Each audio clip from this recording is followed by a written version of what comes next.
Ryan Preece just got hit with one of the most controversial NASCAR penalties of the season, and now the entire garage is watching what happens next. Because this wasn't just a racing incident. This became a warning shot for NASCAR itself after Texas Motor Speedway officials fined Ryan Preece $50,000 and docked him 25 driver points after Ty Gibbs crashed following heated radio comments from the RFK Racing driver. Now the appeal process is underway, and depending on how this ends, it could change the playoff picture completely. Here's the crazy part. Preece says he was literally mowing his lawn when he found out NASCAR had penalized him. And judging by his reaction, he clearly didn't expect this level of punishment. NASCAR says the decision came down to intent. During the race at Texas, Preece was furious over contact involving Ty Gibbs. Over the radio, he unloaded emotionally, calling Gibbs an idiot and saying he was done with him once he got back to the number 54 car. Not long after that exchange, Gibbs spun and crashed. That's where NASCAR stepped in. Officials believe the radio communications suggested retaliation may have been involved, and they dropped the hammer hard, a $50,000 fine and a 25-point deduction that suddenly shoved Preece dangerously close to the playoff cut line. And that's the part people aren't talking about enough. This wasn't just a money penalty. The points hit may be even worse. Before the ruling, Preece was in a much more comfortable position in the standings. Now he's sitting only 38 points above the cutoff, meaning one bad race could completely change his season trajectory. That's massive pressure, especially for a driver and organization trying to prove RFK Racing belongs among NASCAR's elite teams again. What makes this situation so interesting is how controlled Preece sounded afterward. No explosive rant, no public meltdown. He basically said he's thankful NASCAR has an appeals process and wants the chance to tell his side of the story. That's smart because publicly fighting NASCAR almost never helps, but you can tell there's frustration underneath the surface. Preece hinted that he feels other drivers may have gotten away with similar situations in the past without receiving this level of punishment, and honestly, that's where the debate starts getting serious. Was NASCAR protecting Ty Gibbs? Or were they trying to set a new standard for aggressive retaliation? Because intent is one of the hardest things to prove in motorsports. Drivers say emotional things on the radio constantly, every single week, especially in NASCAR, where tempers explode at 190 miles per hour. So NASCAR, using radio chatter as evidence, sends a huge message to the entire garage area. What you say now matters, and drivers know it. That could completely change how competitors communicate during races moving forward. Now let's get into the deeper strategic side of this. For NASCAR, this decision is probably about control. The sport has spent years balancing aggression and safety. Fans love hard racing, they love rivalries, they love drivers showing emotion.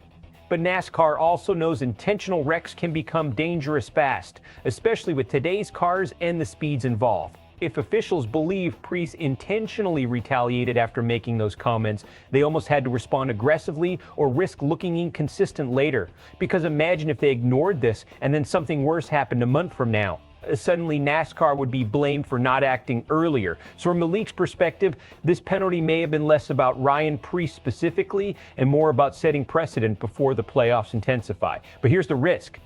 Fans hate inconsistency, and NASCAR has battled that criticism for years. Some drivers get punished, others don't. Some incidents are called hard racing, others become massive penalties. That gray area is exactly why this story is exploding online. A lot of fans are looking at this and asking one simple question. If the wreck itself wasn't obviously intentional, should radio frustration alone be enough to justify this kind of penalty? That's where RFK Racing's appeal becomes fascinating. Because if they successfully argue there wasn't clear proof of retaliation, NASCAR suddenly has a credibility problem. And if the appeal fails, then the garage gets the message loud and clear. NASCAR is monitoring intent more aggressively than ever before. Now let's talk about Ty Gibbs for a second. This adds another layer because Gibbs has already built a reputation as one of NASCAR's most polarizing young drivers. He's talented, very talented. But he's also aggressive, emotional, and constantly involved in controversy. Some fans love that old school edge, others think he pushes the line too far. And Preece's radio comments actually reflected a frustration some drivers quietly share, that Gibbs often races with extreme aggression because he has elite equipment capable of recovering from mistakes.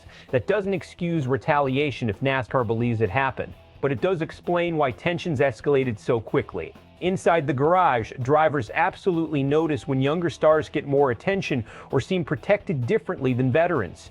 That perception matters. Now, socially, this story is splitting NASCAR fans right down the middle. One side says NASCAR made the correct move because intentional payback racing is dangerous and can't be tolerated. The other side thinks this feels overly corporate and sanitized, like drivers are being punished for showing emotion in a sport built on intensity and rivalries. And honestly, that divide is exactly why this story has blown up. Because NASCAR fans don't just want racing, they want personality, they want grudges, they want authenticity. Preece refusing to suddenly become media trained is probably earning him respect from a lot of people right now. He even said he's not changing who he is on the radio despite the penalty. That's important, because it tells you he believes the issue wasn't emotion, it was interpretation, and now everything shifts to the appeal.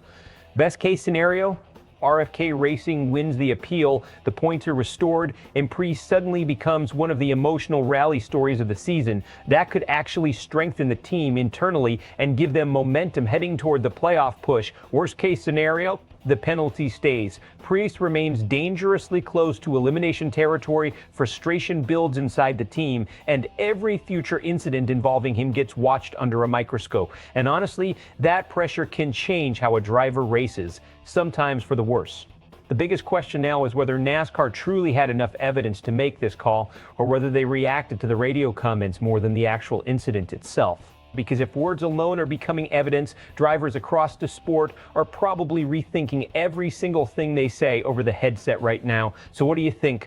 Did NASCAR make the right call on Ryan Preece, or did they go too far trying to police driver emotion? Drop your take in the comments, because this debate is nowhere near over. And if you want more high-level NASCAR breakdowns with real analysis instead of recycled headlines, make sure you subscribe to SportsWire USA.